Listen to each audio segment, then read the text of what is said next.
Hello, Jim. Let me officially welcome you to the third edition of the Nordic Data Science and Machine Learning Summit here in Stockholm. It's pleasing to have you and Klarna with us, so welcome. Before we go on with further questions, can you please tell us more about your background, your expertise? Sure. I'm from the UK originally. I actually have an academic background, so I'm a physicist by training. I recently completed my PhD in an astrophysics group in Birmingham in the UK, where I was focusing on using machine learning models in order to learn more about how black holes can come to collide into one another. Jim, the theme of this year's edition is accelerating data and AI innovation. And according to McKinsey, about 70% of companies by 2030 will adopt at least one form of AI.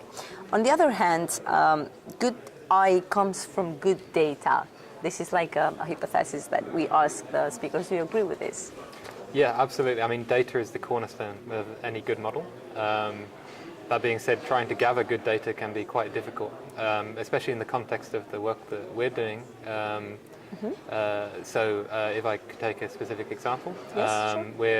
One of the problems that I mentioned in my talk is how to successfully find the button on a merchant web page which takes you to the cart page. Now, because of the underlying structure of web pages, this turns out to be a very difficult problem. There's no clear representation in the code which element is which makes it very difficult to gather good data for the problem that we're working on. Jim, you work in the banking industry, the financial, let's say, more, and lately we are hearing a lot about AI hype, and on the other hand, the privacy along with it. So how does all of this affect the financial sector? It's a bit more challenging in that one. Sure. So how do you cope with all of this? Sure. I mean, so I'm relatively new to the financial sector. I only finished my PhD 6 months ago.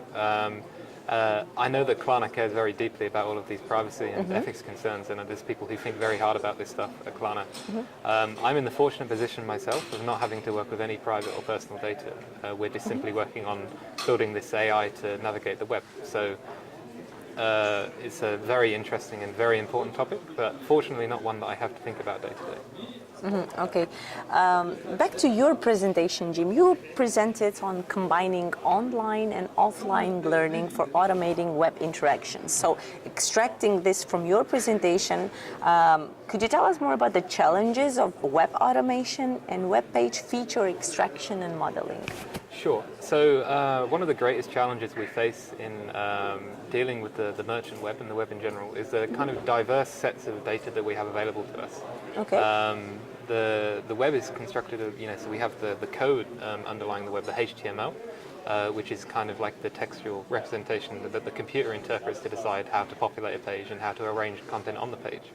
But we also have what the human sees, which is this, a website as you imagine it, right, with the title and the logo of the company and things like that. We also have information like the data that's sent to and from the web server when you're interacting with a page. We have the URL. We have a whole host of different and very diverse data sources.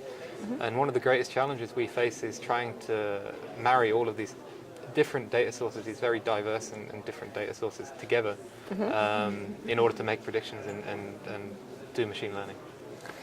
I have a question on how can, regarding user experience, how can I help in this? So I mean that depends very much on the problem at hand, right? Okay. So we're specifically working on trying to abstract away and remove some of the complexity of interacting with merchant websites on behalf of the user. Dealing with merchant websites can be quite a painful experience, we find, and any pain we can take away from our users is a good thing. So you partly mentioned, but one last question, Jim. What is the suggestion about nearest future about all of these latest hypes, like where is data science going, how it's affecting, what do you say is expecting us? Yeah, I mean, it's a very exciting field to be in. It's absolutely exploding at the moment, and I feel as though it's going to touch on all of our lives in a very big way in the near future. Yeah, I'm just very excited to be in the field. Jim, thank you very much Thank you. for being part of our summit and for conducting this interview with us. Thank you. My pleasure. Thank you for inviting me.